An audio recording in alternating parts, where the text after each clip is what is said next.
country where racism is the cardinal sin above all, to silence any effective debate about the continuing attachment of Muslim immigrants to Sharia law and their intentions toward the secular systems in which they now reside.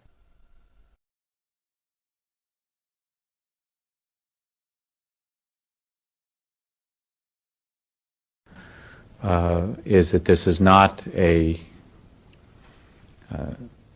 clash against Islam or Arabs. This is about freedom, not culture. It's about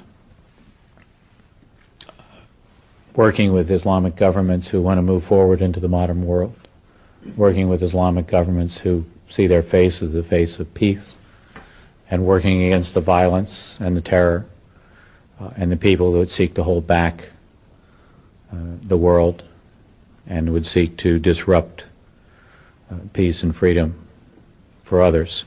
And so that is what it's about for us. The true faith of Islam, we believe, is a religion of peace, and we intend to work with them in that regard.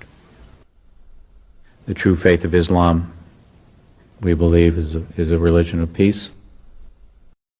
Islam has to be known as more than a religion. The idea that Islam is a spiritual religion like, for instance, Christianity, is completely incorrect. It would be incorrect to describe Islam as primarily, let alone solely, a religion. Since its early beginning in Muhammad's lifetime, it has also been a geopolitical project and a system of government, a political ideology, if you will. Islam from its beginnings was both a religion and a system of government. For example, the Islamic calendar doesn't base year one from the time that Muhammad was born or the time that Muhammad received his first revelation from God, which I think are both what Westerners might expect, but from the time that Muhammad became the leader of an army and the head of state in Medina. This is the beginning of the Islamic calendar because in the Islamic understanding, Islam is a political and social system as well as an individual faith. In Islam, the separation between temporal, secular, and religious power is not only impossible, it is heretical. Only in the complete blending of all aspects of human activity and all aspects of political and legal functions of the state can we have the caliphate, the properly organized state that is pleasing to Allah. When Westerners think of religion, whether it's Islam, Christianity, Judaism, Hinduism, and all the isms in the world, Westerners think that it's a personal issue. A Buddhist will go to the temple and peacefully worship whatever he does, meditates, contemplates. A Jew goes to a synagogue and does his mitzvot, his good deeds. A Muslim goes to the mosque, pays zakat, alms, or go to the pilgrim, al-Hajj in Mecca, or a Christian goes to church on Sunday. They think it's a personal issue, that religion is a personal issue. So when they look at Islam, they compare Islam with the way they understand religions. And that's the first mistake.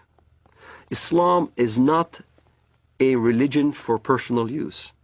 Islam is Sharia law. Islam is a form of government to the world first, then to a personal application. It is not just how you pray or whether you pray towards Mecca. It's how you dress. You dress in Arab culture. You speak Arabic. You can't go to heaven unless you pray in Arabic. You can't read the Quran in English and expect to get good deeds to go to heaven. You read the Quran in Arabic. It becomes an imperialistic system that everybody now must speak Arabic, think Arabic, practice the religion in Arabic. It's a form of law, not just in how you eat, but how you get married, how you deal with your government, how you deal with your military, how you deal with the youth, how you deal with women. every aspect of your life becomes Islam. Everything is Islam. The Jews brought to the Prophet a man and a woman from amongst them who had committed adultery. The Prophet ordered both of them to be stoned to death near the place of offering the funeral prayers beside the mosque. The Prophet wrote the marriage contract with Aisha while she was 6 years old, and consummated his marriage with her while she was 9 years old, and she remained with him for 9 years, till his death. In no way is Islamic Sharia, Islamic government, compatible with Western understandings of human rights and freedom of conscience. Traditional Islam forbids conversion from Islam, forbids anyone to leave Islam. There's no way out. And it forbids Muslims and non-Muslims to live as equals in society. It mandates the second-class status of non-Muslims, forbidding them to hold authority over Muslims, forbidding them to hold certain jobs as a result. It even mandated in history that houses of worship of Jews and Christians were neither to be built or repaired, making the communities relegated to a perpetual state of decline.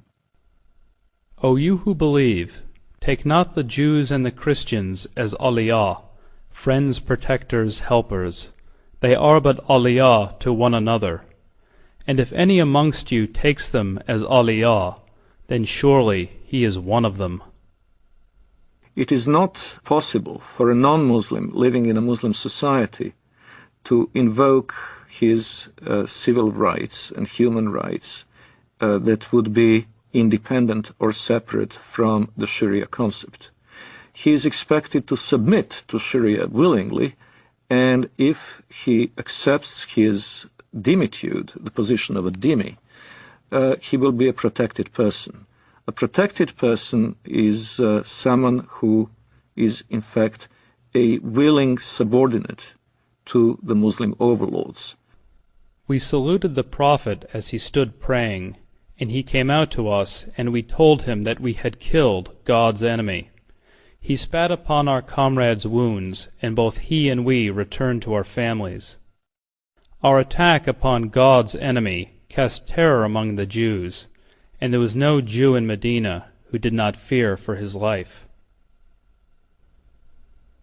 The hadith very clearly says, the hadith, which is what Muhammad said, I have been ordered to fight until everyone says that there is no God but Allah, and Muhammad is the messenger of Allah.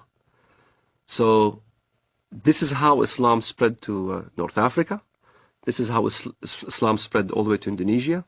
This is how Islam spread in the Middle East. Syria was not a Muslim country. Lebanon was not Muslim. Saudi Arabia even was a mixed multitude. All throughout the Middle East, that's how Islam spread, was by the sword. This is why you don't see any synagogues in Saudi Arabia. You don't see any churches in Saudi Arabia. Christianity virtually is non-existent.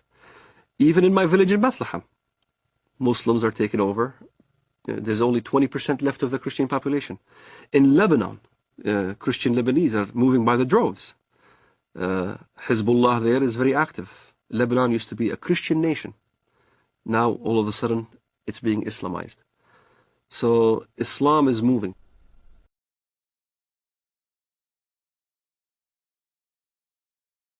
There is no God but Allah. There is no God but Allah. Muhammad is his messenger.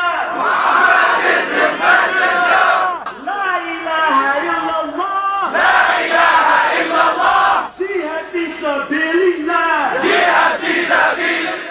Follow the Holy Quran. Follow the Holy Quran. Follow the Holy Quran. Follow the Holy Quran. There is no God but Allah. There is no God but Allah. Muhammad is his messenger. Muhammad is his messenger. Unite Muslims everywhere. Unite Muslims everywhere. Unite Muslims everywhere. Islam is the latest. All right, here we go. Allah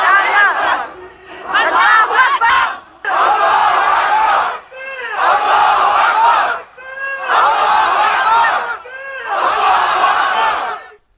Muslims who come to the United States and come to Western Europe